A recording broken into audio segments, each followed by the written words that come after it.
Olá, povo amado de Deus, paz e bem. Este é o nosso encontro. O evangelho de hoje ensina, celebrando a dedicação da Basílica de Latrão. Quero te convidar a abrir bem o seu coração, para que nós possamos meditar e refletir a santa palavra do Senhor. Abra sua Bíblia em São João capítulo 2, do versículo 13 até o versículo 22. São João capítulo 2, do versículo 13 até o versículo 22, que diz assim: Estava próxima a Páscoa dos judeus, e Jesus subiu a Jerusalém. No templo encontrou os vendedores de bois, ovelhas e pombas, e os cambistas que estavam aí sentados. Fez então um chicote de cordas e expulsou todos do templo, junto com as ovelhas e os bois. Espalhou as moedas e derrubou as mesas dos cambistas. E disse aos que vendiam pombas: Tirai isto daqui, não façais da casa de meu pai uma casa de comércio. Seus discípulos lembraram-se mais tarde que a Escritura diz: O zelo por tua casa me consumirá. Então os judeus perguntaram a Jesus: Que sinal nos mostras para agir assim? Ele respondeu: Construí este templo, e em 3 dias eu o levantarei. Os judeus disseram: 46 anos foram precisos para a construção deste santuário, e tu o levantarás em 3 dias? Mas Jesus estava falando do templo do seu corpo. Quando Jesus ressuscitou, os discípulos lembraram-se do que ele tinha dito e acreditaram na Escritura e na palavra dele. Palavra da salvação, glória a vós, Senhor.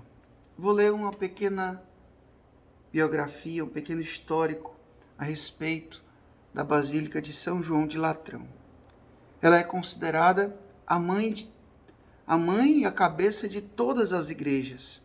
A Basílica de São João de Latrão foi a primeira igreja construída em Roma por Constantino. É a catedral do bispo de Roma, o Papa. Os templos de pedra são um sinal da presença de Cristo. Celebremos em comunhão com todas as comunidades cristãs do mundo inteiro.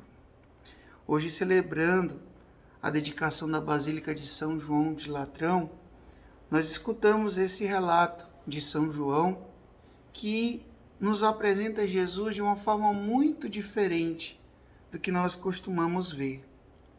A gente sempre encontra Jesus muito cheio de docilidade, muito cheio de ternura, muito cheio de misericórdia. E hoje nós encontramos Jesus bravo. Nós encontramos Jesus que não está feliz com o que ele viu.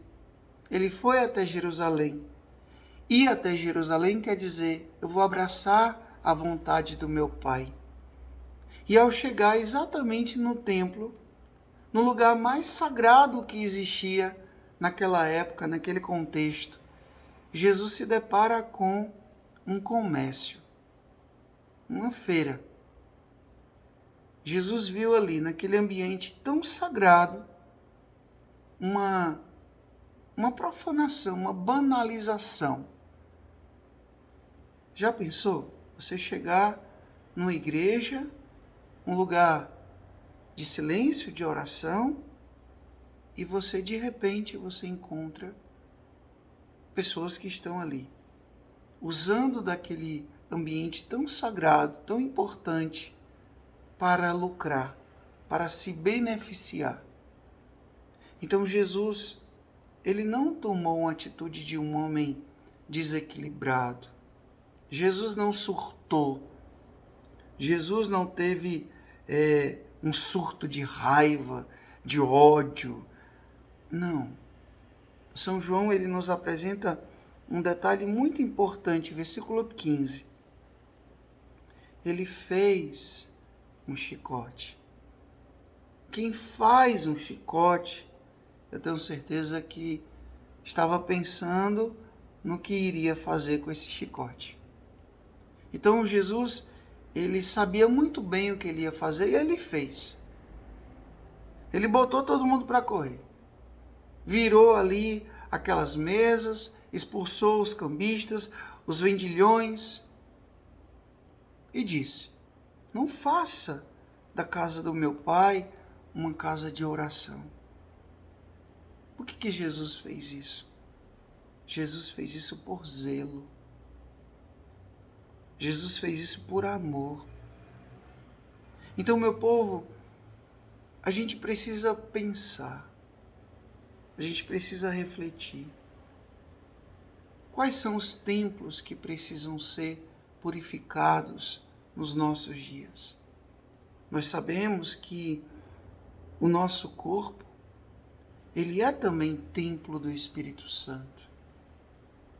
Mais do que a igreja de pedras, as paredes de uma estrutura bonita, de uma capela, de uma paróquia, de um santuário, de uma basílica, de uma catedral, o que nós podemos identificar também como templo é o nosso corpo, a nossa vida. E que muitas vezes nós profanamos.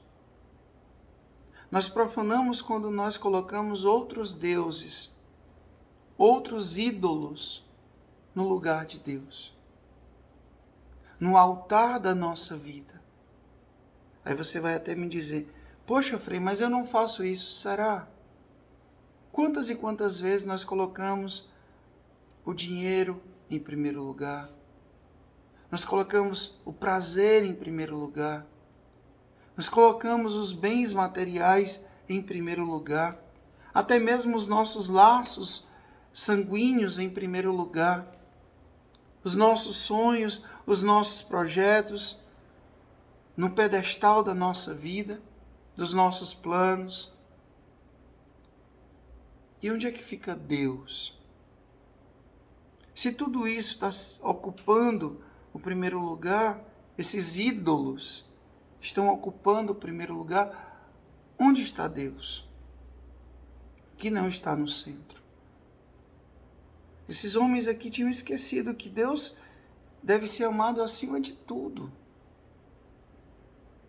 E Deus não estava sendo adorado ali. Deus não estava sendo honrado ali. Aquele ambiente sagrado estava sendo profanado. Por quê? Porque o coração daquelas pessoas, até mesmo daqueles religiosos, já tinha sido profanado. Tudo aquilo que Jesus viu era uma exteriorização daquilo que já estava dentro. Quando a gente age de forma corrupta, é porque essa corrupção já aconteceu dentro de nós. Quando a gente age de uma forma impura, devassa, imoral, é porque aquilo já ocupou o nosso interior. E aquilo veio a se tornar um gesto. Mas antes, esteve na minha mente, esteve no meu coração. Então hoje, a reflexão é muito simples, mas ao mesmo tempo muito necessária. Qual é a varredura? Qual é a purificação que Jesus precisa fazer no templo do meu coração? Que Deus tem ocupado o primeiro lugar no altar da minha vida? Isso eu não posso dizer por você, mas você sabe.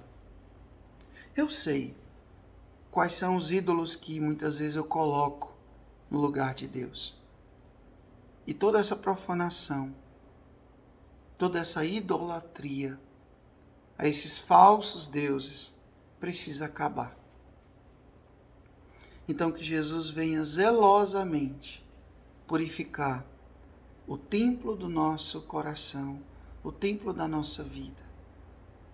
Que nosso Senhor venha nos purificar e que nós sejamos inteiramente deles, inteiramente dele. Que ele ocupe de fato a centralidade da nossa vida. Que ele seja a razão, o motivo, que ele de fato seja o nosso Senhor, o nosso Deus, o nosso Redentor, aquele que derramou o seu sangue na cruz por cada um de nós. Deixe que Jesus purifique o templo da sua vida, o templo do seu coração. O Senhor esteja convosco, Ele está no meio de nós. Que Deus Todo-Poderoso vos abençoe. Ele que é Pai, Filho, Espírito Santo, Deus nos deu céu, paz e bem. Até amanhã, se Deus quiser.